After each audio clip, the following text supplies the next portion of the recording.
one of my favorites to do with a team is something Scott Crabtree, who's a great happiness speaker up in the Northwest, calls a Pecha Kucha presentation.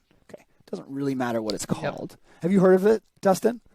I have, yeah. I've been to a couple events that awesome. did those. So essentially, the way that it works within a team is you just tell everybody to pull together 10 photos of their life outside of work that they're willing to share with their team, and then just pick one person each week at a weekly meeting or whatever to present theirs. And of course, you can do it virtually, or you can do it in person.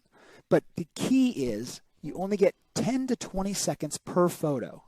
So you can't tell long, elaborate stories, right? We'd easily eat up half a meeting with, and then this story, and then here, I was born, in this one place.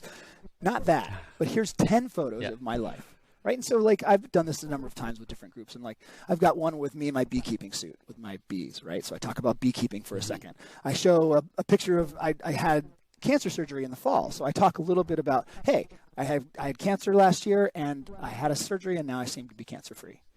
And then I show a photo of 10 cities I've lived in because my dad was in the Air Force when I was growing up. So all of those things, it gives you a little understanding of a person by what their interests are, which is huge.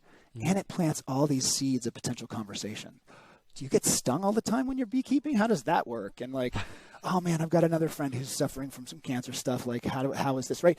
And I used to live in San Antonio. What is that like? So you just create all these seeds of conversation that then create more bonds and more connections. You're creating, you're creating space for people to connect with one another.